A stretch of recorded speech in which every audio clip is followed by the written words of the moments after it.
not what your country can do for you. Ask what you can do for your country. In the moments following JFK's assassination, his wife Jackie began repeating something over and over again. Two haunting sentences that will never be forgotten. For less than 3 years in the early 1960s, many Americans looked to John F. Kennedy as a shining example of what a president should be. But behind closed doors, there was more to Kennedy than met the eye.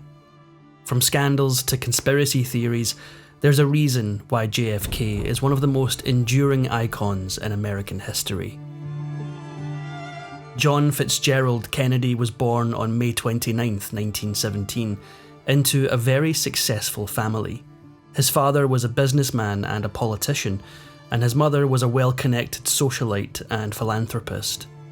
This Irish-American family lived just outside of Boston, and Kennedy's father had carefully plotted out a plan for his children. The father of the Kennedy clan, Joe Kennedy, wanted his children to be in politics. When his wife Rose suggested sending John and his older brother to a Catholic school, Joe insisted it wouldn't be good for their political futures. The boys went to a Protestant school, where John received the honour of most likely to succeed. John graduated from Harvard with a BA in Government and International Affairs. His next stop was Yale Law School, but the outbreak of World War II put those plans on the back burner. He was eager to fight for his country, but an injury to his back sustained while playing college football made him unfit. Joseph Kennedy was not above meddling in the affairs of his children, and he used his enormous wealth and clout to get things done. With some deceptive medical records, Joseph got his son onto a boat fighting the Japanese in the South Pacific. When an accident cut his ship in half, John found himself in a life-threatening situation. 2 crew members lost their lives, and the survivors had to swim to the nearest shore. Kennedy became a hero when he pulled a shipmate from the sea to safety on what is now called Kennedy Island. His back problems had become worse, and he was eventually discharged from the Navy Reserve. Some people believe that John's older brother, Joe Jr., felt he had to outdo his little brother's heroism. In doing so, he was killed during a doomed air mission. Now, the oldest surviving Kennedy son had a huge weight on his shoulders, but that didn't mean he didn't find time to have some fun. In 1944, John visited a movie set and scored an introduction to Jean Tierney, who some believed was the most beautiful woman in movie history. Kennedy had to have her, and he did, even though she was still married to fashion designer Oleg Cassini. Ironically, Cassini would later design clothes for Kennedy's wife. With Joe Jr. gone, Kennedy's father now shifted his hopes to his younger son. The first step was to get him to Washington. He used his wealth and power to get John elected to the House of Representatives. But John didn't show much interest in being a congressman. In fact, he had the most no-shows of any other congressman at the time. One explanation was his poor health, and another was that he was too shy. He also found all the bureaucracy exhausting. It looked like maybe John didn't have what it took to be a politician. The next step on Kennedy's political ladder was the US Senate, and Joe Sr. was going to use his usual tricks to make sure his son won the election. It turned out to be a family affair. Kennedy's younger brother Robert became his campaign manager, and the women of the family did their part attracting the women's vote. While preparing for the election, JFK met a woman who would change his life forever. In 1952, he was at a dinner party and met journalist Jacqueline Bouvier. The two started dating, and after Kennedy won the Senate seat, he took the opportunity to ask Bouvier to marry him. Before they walked down the aisle, the future president found the time to squeeze in one more affair before he was married. This was with an aristocrat from Sweden named Gunilla von Post. The wedding ceremony took place on September 12, 1953, and the marriage faced some difficulties right away. Kennedy underwent back surgery the following year, and it looked like he wouldn't recover from it. It was so dire that they even read him his last rites.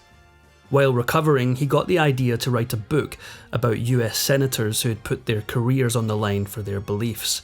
It was titled Profiles in Courage, and in 1957 it won the Pulitzer Prize. That same year, Kennedy and his brother Bobby faced up against Union leader Jimmy Hoffa with an accusation about racketeering in the unions. The Kennedy brothers had heated arguments with Hoffa that the public got to witness on TV and radio. Kennedy was making dangerous enemies, but he was also making some dangerous friends. In 1958, he met Diana DeVay. Despite the 20-year age gap, DeVay was head over heels in love. Of course, now that Kennedy had a wife, keeping this affair a secret was going to be challenging. Some of Kennedy's staff were in on his affairs and made an effort to hide them from the public eye. A secret driver would bring DeVay to where Kennedy was campaigning, and his staff would treat her like she was part of the organisation. This way, DeVay wouldn't stand out. As it turned out, she had a surprising connection to Kennedy's work. He'd been meeting with an economist to discuss, well, economics probably, and was shocked to find out that this man was DeVay's father. Kennedy had had no idea, and needless to say, the affair fizzled out. Some people were critical of Kennedy's work as a senator.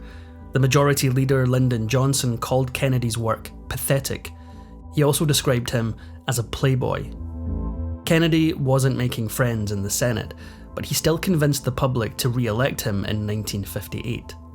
Now he and his father thought he was ready for the top position in the country. In January 1960, JFK made the announcement that he would run for the Democratic presidential nomination. The big obstacles were his youth, his lack of experience, and the fact that he was a Catholic. What Kennedy had in his corner was magnetism and skills as an orator. Against the odds, Kennedy won on the first ballot. He faced off against Richard Nixon in a televised debate on September 26, 1960.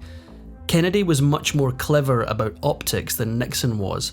He chose to wear a suit that would reduce glare, and even spoke with the technicians about the placement of the cameras.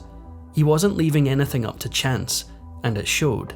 The question before us is, which point of view and which party do we want to lead the United States? On the day of the debate, Nixon suffered. His suit made him blend into the background, and he didn't know that it was better to look at the camera rather than the reporters. The heat of the lights also caused him to sweat profusely. Kennedy, on the other hand, came across as cool, relaxed, and dashingly handsome, his gaze confidently penetrating the homes of voters across the country. JFK went on to win the election. He and Jacqueline were headed to the White House.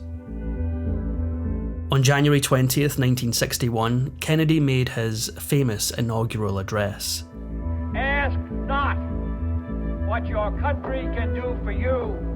Ask what you can do for your country. Mimi Beardsley was only on her 4th day working for the White House press office when she got an invitation. JFK's assistant, Dave Powers, invited her to use the White House swimming pool, where Kennedy himself showed up. This ultimately led to another invitation to a cocktail party. The 19-year-old couldn't believe her luck. To her delight, Kennedy invited her to a personal tour of the residence, but when they got to Jackie Kennedy's room, they made an unscheduled stop. The two had an intimate encounter, which put an end to Beardsley's virginity. Kennedy also had trouble resisting the temptation of beautiful Hollywood stars. At this time, there wasn't anyone more alluring than German-born Marlene Dietrich. While she later said she didn't remember much of the affair, she may have suffered from confusion because she'd also had an affair with Kennedy's father. Before he became president, Kennedy started hanging out with the Rat Pack, including movie stars and singers Sammy Davis Jr. and Frank Sinatra. Through them, Kennedy met Judith Exner. The Rat Pack and Exner had associations with the Mafia, associations that Kennedy would dangerously use for his own gain. Soon, Kennedy was in a heated affair with Exner, and worse still, he was allegedly doing business with Sam Giancana of the Chicago mob. He was using the Mafia to try to get Fidel Castro out of power in Cuba. Exner eventually grew tired of keeping Kennedy's secrets and exposed everything, even claiming that she'd gotten pregnant by him and had an abortion. On May 19, 1962, Kennedy was celebrating his 45th birthday at Madison Square Garden. When actress Marilyn Monroe got up to sing a sultry rendition of Happy Birthday, tongues started to wag. Kennedy's involvement with Monroe allegedly went back to 1954, when the two first met. It's alleged that by 1962, Kennedy was done with Monroe and passed her off to his younger brother, Bobby. 3 months after singing at the president's birthday party, Monroe died under suspicious circumstances. On the surface, it looked like she'd purposely taken too many barbiturates. When she died, Monroe was in a bad way. 3 marriages had ended in divorce, and her film career was at a standstill. It was a well-known fact that she struggled both mentally and emotionally, which could have been a liability to any affair she was supposed to keep secret. Her second husband, Joe DiMaggio, felt strongly that the Kennedys had some involvement in her death. Many conspiracy theorists believe that Monroe's last night alive involved some sort of cover-up by the Kennedys. Such stories became so widespread that her case was reviewed by the Office of the Los Angeles District Attorney in 1982. In conclusion, they had no evidence of foul play, though their official report did admit that there were unanswered questions and factual discrepancies. Mary Pinchot Meyer was the ex-wife of CIA operative Cord Meyer when she started a relationship with Kennedy. Meyer had been a neighbour and friend to both John and Jackie. JFK spent many evenings in the White House with Meyer, usually when Jackie was out of town. But tragically, on October 12, 1964, Meyer was the victim of murder. Officers charged a suspect who was later acquitted. The case is still unsolved.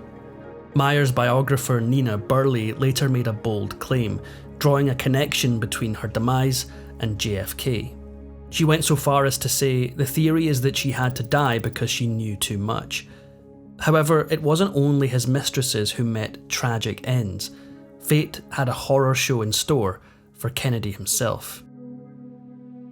As the US president, not to mention his connections to the Mafia, communists and angry union leaders, Kennedy's life was always at risk.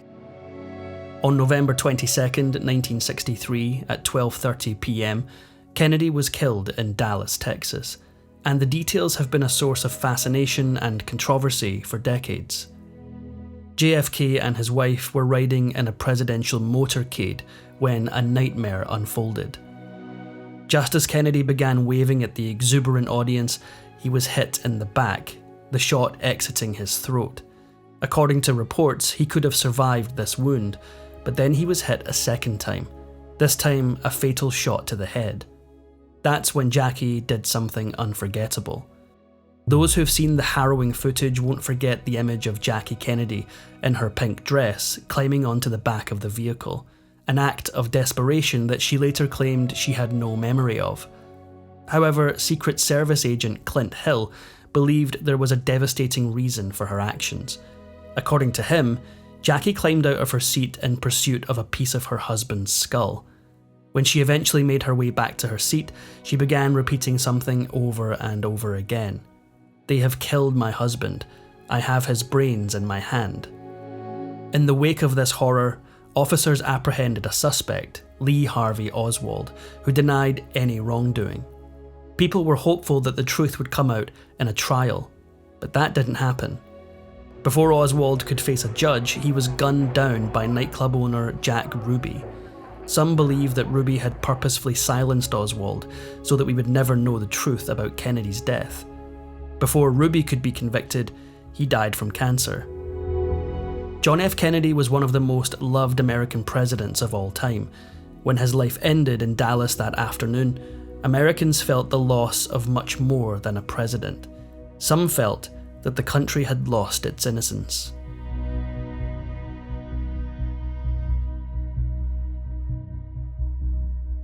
Thanks for watching History Exposé. If you love uncovering the best stories in history, hit like and subscribe to keep exploring with us. Don't forget to visit our main page, Factinate, for more incredible facts about everything.